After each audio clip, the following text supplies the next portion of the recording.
کہ اس ملک کا نظام معیشت چلے گا کیسے. جو قائد صاحب بات کریں ان معاہدوں کو اس کا جائزہ لینا چاہیے تھا. عمران خان صاحب نے اعلان کیا, کچھ نہیں ہو سکا.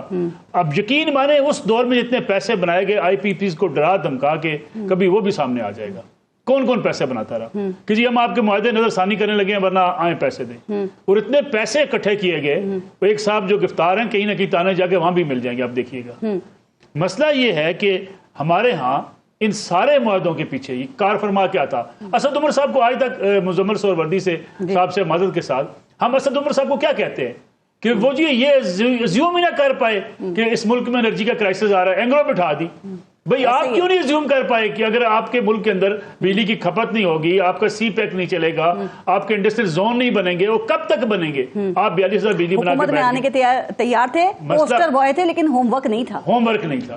اب مسئلہ یہ ہے کہ جب آپ نے اس حد تک بجلی پیدا کر لی, بجلی آپ لیتے نہیں ہیں, پیسے اب دیے جا رہے ہیں, جتنی مہنگی بجلی ہے اس مہنگی بجلی کی موجودگی میں یہاں کاروبار نہیں ہو سکتا. صحیح کہہ رہے ہیں. پھر جس کا ذکر ابھی قائد صاحب کر رہے ہیں کہ یہاں سے لوگ کیوں باہر جا رہے ہیں, آپ کسی کاروباری بندے سے پوچھئے کہ آپ کی بیوروکریسی آپ کو کام کرنے دیتی ہے. مزمل صاحب ایک ایک بندے سے واقف ہیں. لاہور میں 3600 محکمے آ جاتے ہیں آپ کے پاس, اسلام آباد میں 3600 محکمے آ جاتے ہیں. کوئی ماحولیات والا آ جاتا ہے پیسے مانگتا ہے, کوئی آپ کو لائسنس دینا ہے وہ پیسے مانگتا ہے, آپ کے C D A L D آ جاتی پیسے مانگتی ہے. اس دلدل میں پھنسے ہوئے لوگ کاروبار نہیں کر سکتے. ٹھیک ہے ٹیکس چوری بھی ہے, لیکن اس کے ساتھ ساتھ فیسیلیٹیٹ کرنا حکومت کی ذمہ داری ہوتی ہے. ہم بزنس مین کو دیکھیں سر, وہ صحیح کہہ رہے ہیں کہ آپ ذرا معاہدے تو دیکھیں نا کہ کچھ چند میگا واٹ بہت سے ایسے آئی پی پیز ہیں جو بجلی بنا رہے ہیں اور انہوں نے اربوں روپے کیپیسٹی چارجز کی مد میں لیے ہیں. آپ کو ایک اور وقت یاد ہوگا جب یہ الزام لگا کہ میاں نواز شریف کی فیملی کی جو شوگر ملیں ہیں ان میں انڈینز کام کرتے ہیں. مسئلہ کیا تھا؟ راہ کا مسئلہ نہیں تھا. وہ انجینئر جو جہانگیر خان ترین کے پاس کام کر رہے تھے شوگر ملوں کے اندر, وہی سلمان شہباز صاحب کی مل میں کام کر رہے تھے.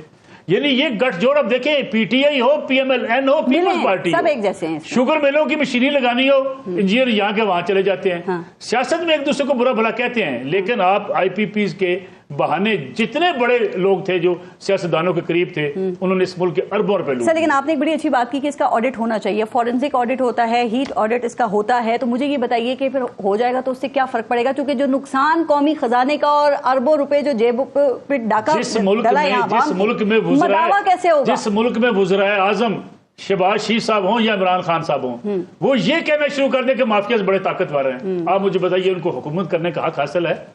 یعنی وزیر اعظم یہ کہے کہ مافیاز بڑے طاقتور ہیں, ہم کاروائی نہیں کر سکتے. بھائی چھوڑ دو حکومت, تمہیں کس نے جا کے تمہاری محنت سماعت کیا کہ حکومت سنبھال کے بیٹھے ہوئے, کسی اور کو کام کرنے دو.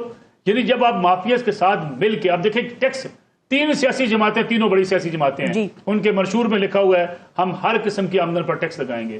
تینوں سیاسی جماعتیں ہر قسم کی آمدن پر ٹیکس لگانے میں ناکام رہی ہیں. کیوں؟ اس لیے کہ کمپرومائز سیاست ہے, اس لیے کہ یہ سارا گٹھ جوڑ ہے بزنس مینوں کا اور سیاستدانوں کا. ایک اور چھوٹی سی بات کہ میاں نواز شریف نے کل ایک اچھی تعریف بھی کرنی چاہیے, اچھی بات کی کہ انہوں نے عوام کو بجلی کے بلز میں 2 مہینے کے لیے ریلیف دینے کا اعلان کیا ہے. لیکن سر اب اس سے سوالات یہ پیدا ہو رہے ہیں, باقی صوبوں تک یہ چیزیں محدود ایک صوبے تک کیوں ہیں, باقی صوبے اس سے میں کیوں نہیں اس کو امپلیمنٹ کیا جا سکتا؟ آپ نہیں سمجھتے کہ میاں نواز شریف کے بجائے شہباز شریف صاحب جو وزیر اعظم ہیں ان کو اس طرح کا کوئی انیشیٹو لینا چاہیے تھا؟ وہ سارے صوبوں سے بات کرتے, وفاقی سطح کے اوپر کوئی اناؤنسمنٹ کرتے. سر قائد صاحب اس بات سے واقف ہیں, آپ پی ایس ڈی پی جو ہے آپ کا, آپ اس کو 2 سال کے فریز کیوں نہیں کر سکتے؟ جتنی سڑکیں بن گئی ہیں, جتنی نالیاں بن گئی ہیں, اس قوم سے کہا جائے بھی گزارا کریں. 45 ارب روپے اسی میں سے نکال کے دے گے نا پنجاب حکومت وفاق کو. سر 2 سال کے لیے اگر آپ اس کو بند کر دیں, کلوز کر دیں, لیکن نہیں ہو سکتا. بیوروکریسی نے پیسے کھانے ہیں, ایکسین نے پیسے کھانے ہیں, ایس ڈی او نے پیسے کھانے ہیں, علاقے کے جو سیاستدان ہیں اس نے پیسے کھانے ہیں. جب آپ کی یہ پیسے کی بندر بانٹ ہوگی ڈیولپمنٹ کے نام پہ, تو آپ P S P D P پہ پیسے رکھتے چلے جائیں گے. بند کر دیں 2 سال کے لیے, اس ملک کے مسائل حل کریں. بجلی بھی آپ لوگوں کو ریلیف دے لیں, کسی کو سبسڈی دینی ہے دے لیں. آئی ایم ایف کچھ نہیں آپ سے کہتا سبسڈی مت دو. وزیر اعظم باقی صوبوں سے بات کر کے وفاقی سطح پہ کوئی اعلان کر دینا, وہ زیادہ بہتر نہیں ہے؟ نہیں کرنا نا جی, مسئلہ یہ ہے کہ ہر چیز سیاست کی نظر ہو گئی ہے. آپ چاہتے ہیں کہ ٹھیک ہے ہماری بلے بلے ہو جائے, ایک نیشنل پالیسی بنانے میں کیا حرج ہے؟ سر جوڑ کے بیٹھ جائیں سارے لوگ کہ بھائی بجلی کے بلوں کی وجہ سے یہ قوم مر رہی ہے, آئیں بیٹھ کے فیصلہ کریں, سارے صوبے فیصلہ کریں. عوامی ایشوز میں تو بھاگتے ہیں. اور یہ جو کہتے ہیں نا, آئی ایم ایف کہتی ہے جی سبسڈی مت دو, آئی ایم ایف کہتی ہے ہمیں پیسے دینے کا بندوبست کرو, باقی سبسڈی دینا چاہو بے شک دے لو, لیکن ہمارے ہی پیسوں کے لیے جب ٹیکس چوری کرواتے ہو, بجلی لاسز کنٹرول نہیں کرتے, سبسڈی دیتے ہو, پھر ہمیں پیسے کیسے دو گے؟ صرف اس کے علاوہ اور کوئی مطالبہ نہیں آئی ایم ایف کا ہوتا. رائٹ. تھوڑا سا آگے بڑھتے ہیں مزمل سہروردی صاحب، ایک اور ایشو پہ ذرا بات کرتے ہیں. جنرل فیض حمید کی جو گرفتاری ہے اس کے بعد تو ملک کی سیاست نے کوئی 180 ڈگری کا ٹرن لے لیا ہے. اب کیا آپ کے خیال میں ہونے جا رہا ہے؟ انجام کا آغاز ہونے جا رہا ہے یا آپ سمجھتے ہیں کہ مزید پردے جو ہیں وہ اب ہی باقی ہیں اٹھنا؟ دیکھیں، پہلی بات تو یہ ہے کہ 180 ڈگری کا ٹرن ہمیں کیوں نظر آ رہا ہے؟ کیا جنرل فیض جو ہیں وہ کسی سیاسی جماعت کے لیے طاقت کا باعث تھے اور ان کی گرفتاری سے اس سیاسی جماعت کی طاقت کم ہو گئی ہے؟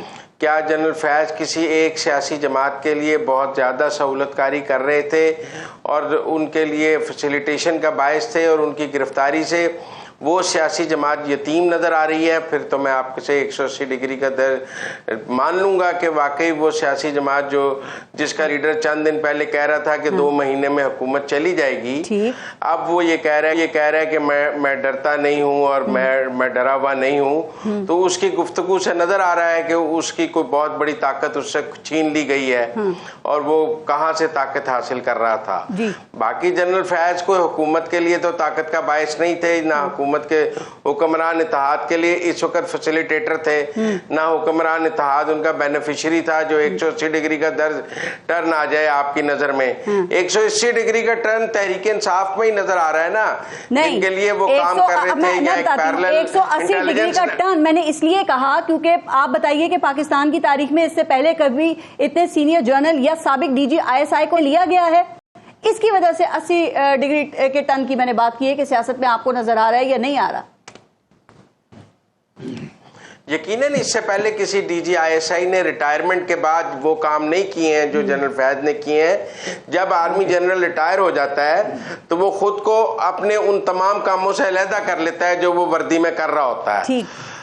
جنرل فیض صاحب نے ریٹائرمنٹ کے بعد اپنے وہ سارے کام جاری رکھے جو وہ وردی میں کر رہے تھے اور ایک پیرلل نیٹ ورک بنایا ایک سیاسی جماعت کو سہولت کاری کرنے کے لیے، جس کے نتیجے میں ادارے نے ان کے خلاف ایکشن لیا ہے. میں تو ویسے وردی میں بھی وہ کام کرنے کے خلاف ہوں، لیکن وردی اتر جانے کے بعد وہ سارے کام کرنا آپ یہ کہتے ہیں نا کہ وہ وردی میں بھی یہ کام کر رہے تھے، یعنی کہ پری ریٹائرمنٹ آرمی ایکٹ کی خلاف ورزی، لیکن آپ یہ کہتے ہیں نا کہ ان کو چاہے وہ فیض آباد دھرنا ہو یا باقی معاملات ہو تو جنرل فیض حمید کو پروٹیکشن دی جاتی رہی ہے. تو اب کیا ہو گیا تھا؟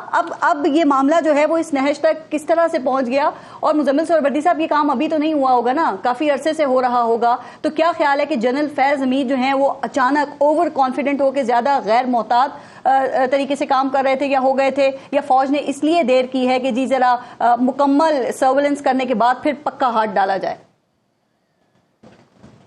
دیکھیں، جو کام تو انہوں نے بطور D G ISI DGC army discipline میں کیے ہیں اور ان کو اس وقت کے آرمی چیف کی حمایت حاصل تھی وہ کام کرنے کے لیے، تو میری رائے میں ان کو فوج کے اندر سینکٹیٹی حاصل ہے.